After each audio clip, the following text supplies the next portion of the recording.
अभी मजा आने वाला है। सच बता रहा हूँ, कहानी बहुत ज्यादा इंटरेस्टिंग होने वाली है। So hello everyone, this is Shubhankar Rao and thanks for watching the secret of Nagas.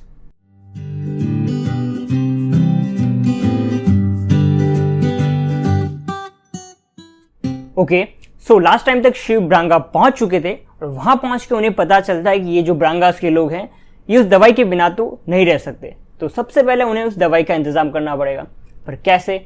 फिर पूछने में पता चलता है कि दूर मधुमती नदी के जंगलों में एक ऐसा बंदा है जो ये दवाई बना सकता है। और वहां सती को भी अतिथित्व के राज के बारे में पता चल गया था, यानी माया के बारे में। सो अब आगे तो इस बार महर्षि भृगु मिलने आते हैं दिलीपा से। और जैसा कि भागीरथ ने बताया था कि दिलीपा की हालत कुछ ठीक नहीं थी और अचानक महर्षि भृगु का यहाँ पे आना बड़ी अजीब बात थी, क्योंकि वो तो मेलवा के राजगुरु थे। तो दिलीपा उनसे जाके मिलते हैं, बड़े आदर सम्मान से उनका स्वागत करते हैं। फिर महर्षि उनसे पूछते हैं कि अब तुम्हारी तबीयत कैसी है? तो इस पे दिलीपा कहते हैं कि प्रभु आपसे तो क्या ही छुपा है, मेरे वैद्य, मेरे जो डॉक्टर्स है उन्होंने कहा है कि अब मेरे पास सिर्फ कुछ महीने ही बचे हैं और अच्छा ही है, इससे मेरे बेटे को मुझे नहीं मारना पड़ेगा, उसका एक काम नियत ही कर देगी।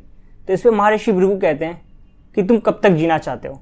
तो इस पे दिलीपा हंसते हुए कहते हैं कि इससे क्या फर्क पड़ता है, और अगर आप सोमरस की बात कर रहे हो तो मैंने बहुत सारा सोमरस पहले ही यूज करके देख लिया है, उसका मुझ पर कोई असर नहीं होता। तो इस पे महर्षि भृगु कहते हैं कि मैं तुम्हें तुम्हारी उम्र दे सकता हूं, पर इसके बदले तुम्हें ये कर्ज सही समय पे उतारना होगा। और जब यहाँ ये सब हो रहा था तब वहां पर शिव, पर्वतेश्वर, नंदी, द्रापाकू, पूर्वाकाजी, आनंदमयी, आयुर्वेदी और 500 सूर्यवंशी सोल्जर्स निकल पड़े थे उस ठग को पकड़ने के लिए।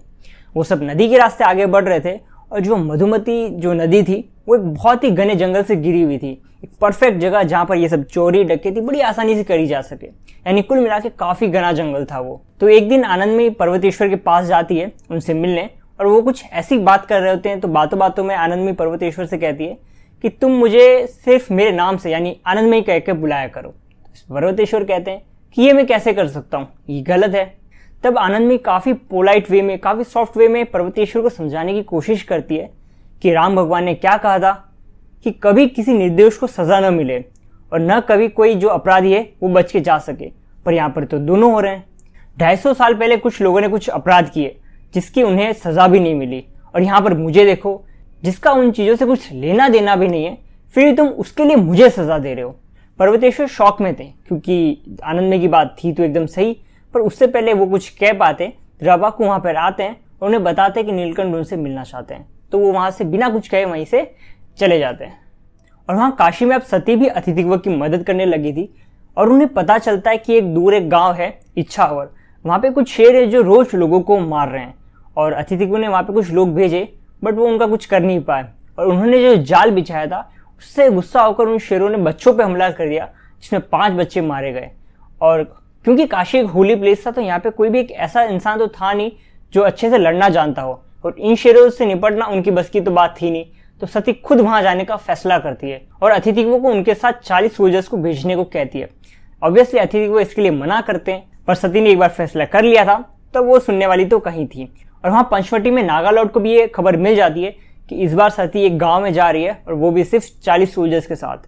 तो उनके लिए इससे अच्छा मौका तो होने वाला था नहीं।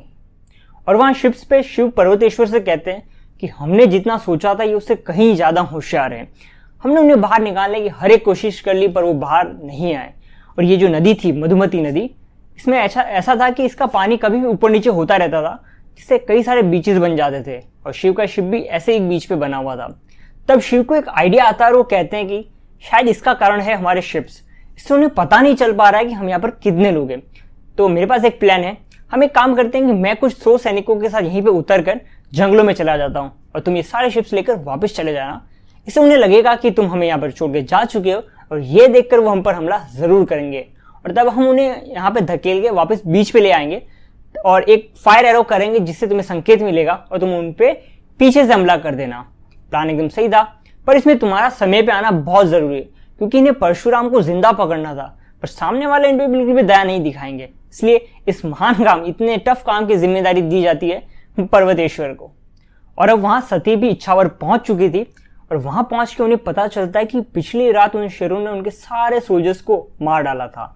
और जब सती खुद वहां पर जाती है और वहां पे उन्हें दिखते हैं पैरों के पंजों के निशान, और इससे यह अनुमान लगाया जा सकता था कि वहां पर कुछ 6 से 7 शेर जरूर होंगे, जो कि बड़ी अजीब बात थी। तो सती एक प्लान बनाती है कि वो पास ही के स्कूल की छत पे चढ़ जाएंगे और वहीं से उन पर नजर रखेंगे, और रात को जहाँ पे उन्होंने उन शेरों ने उनको मारा था वहां पर आग लगा दी जाएगी और उसी के पास में एक बकरी को चारा बना के बांध दिया जाएगा, ताकि जब शेर उसे मारने आए तब सती दूर से ही उन पर तीर चलाकर उनमें मार सके। अब सब रात होने का वेट कर रहे थे, और जब रात होती है सारे सैनिक सब तैनात थे। तब सती को जंगल में कुछ आहट सुनाई देती है, और तब जंगलों में से निकल के आता है पहले 1 2 3 ऐसे 3 4 ऐसे ढेर सारे शेर बाहर आते ही रहते हैं, और उनमें से एक शेर एक आदमी को खींच कर भी ला रहा होता है। और लेकिन सती को सब कुछ अच्छे से दिख नहीं रहा होता क्योंकि वहां अंधेरा होता है। पर जैसे उनका लीडर यानी वो जो पैक होता है उनका लीडर जब उस आग के पास पहुंचते हैं, उस बकरी के पास पहुंचते हैं, तब उनके लीडर को देखकर सती खुद डर जाती है। किसी भी आम शेर के हिसाब से बहुत ज्यादा बड़ा था, और ध्यान से देखने पे पता चलता है कि इसकी बॉडी पे तो टाइगर्स के प्रिंट बने थे। तब सती को पता चलता है कि ये कोई आम शेर नहीं बल्कि ये था लाइगर, यानी एक मेल लायन और एक फीमेल टाइगर के मिक्स से बना हुआ लाइगर। ये किसी भी आम शेर से बहुत ज्यादा बड़े और बहुत ही ज्यादा खतरनाक होते हैं। वो लाइगर उस बकरी के पास जाता है पर उसे मारता नहीं है, वो उसके साथ खेलने लगता है, और कुछ देर उसके साथ खेलने के बाद वो उसके चारों तरफ अपने टॉयलेट से एक मार्किंग करता है और ये जताता है कि ये इलाका अब उसका है। फिर वो उस बकरी को मार डालता है, और इसे एक अच्छा मौका समझकर सती उसके ऊपर एक तीर चलाती है। पर उससे पहले ये वो तीर उसे लग पाता, वो उस आदमी के ऊपर कूद पड़ता है, और वो तीर एक शेरनी को जाके लगता है। और ये देखकर बाकी सारे शेर जो होते हैं डर के वापस जंगल में चले जाते हैं, सिर्फ उस लाइगर को छोड़ के। वो लाइगर सती की तरफ देखता है और गुस्से से गुर्राता है। सती एक तीर फिर निकालती है और उसकी तरफ चलाती है, जो उसके सीधे शोल्डर में जाके लगता है। और जैसे ही वो तीर उसके शोल्डर में लगता है, वो गुस्से में उस आदमी का चेहरा मसल डालता है और वापस अपने जंगल में चला जाता है। और अभी जो हुआ ये देखकर सती समझ जाती है कि उस लाइगर ने इस एरिया को मार्क कर लिया था। सो अभी या तो उसे मारो या ये एरिया खाली करके छोड़ के चले जाओ। बट अभी जैसे हालात थे उसमें उसे मारना तो बहुत मुश्किल था, और अभी अभी जस्ट वो उसने चैलेंज करके तो गया था। और वहां जैसा प्लान हुआ था, शिव नंदी, द्रापाको और कुछ 100 सोल्जर्स को लेके जंगल में चले जाते हैं, और बाकी लोग शिप्स लेके निकल जाते हैं।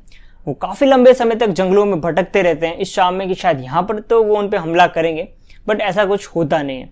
फिर चलते चलते उन्हें एक आदमी के चिल्लाने की आवाज आती है, और जब वो उस आवाज का पीछा करते हैं तब वो एक बीच पे पहुंचते हैं, और वहां पर परशुराम पूरी अपनी जो टोली थी, अपनी जो गैंग थी, उसके साथ पहले से उनका इंतजार कर रहा था। ऑब्वियस सी बात थी कि ये उसकी चाल थी शिव को यहाँ तक बुलाने के लिए। तो शिव परशुराम की आंखों में देखकर कहते हैं कि अगर तुम अभी सरेंडर कर दो तो तुम्हारे लोगों की जान बच जाएगी। तो इसमें परशुराम हंसते हुए कहते हैं, तुम हमारी जान बख्शोगे तुम। और फिर वो अपने एक आदमी को इशारा करते हैं, तो वो एक तीर निकालता है, उस पर आग लगाता है, और पीछे दूर शिव के जो पीछे जंगल थे वहां पर शूट करता है, जहां पर उन्होंने पहले से ही तेल का एक घेरा बना रखा था। तो शिव के पीछे आग लग जाती है। फिर वही आदमी एक और तीर लेता है, वापिस आग लगाता है और दूर पानी में चला देता है, जहां पर उन्होंने पानी के अंदर भी तेल की एक लेयर बिछा रखी थी, जिससे पूरी नदी अब आग में लग चुकी थी, यानी पूरे पानी में भी अब आग लग चुकी थी। तो अब ये चीज और भी ज्यादा मुश्किल हो गई थी शिव के लिए कि पर्वतेश्वर यहाँ पर आ पाएंगे कि नहीं, क्योंकि इन्हें तो परशुराम को जिंदा पकड़ना है, बट सामने वाले ये जो लोग हैं ये तो इन पे दया नहीं दिखाएंगे। फिर भी एक सूर्यवंशी सोल्जर एक तीर को आसमान में चलाकर उन्हें आगाह करता है, और यहाँ पर अब लड़ाई शुरू होती है।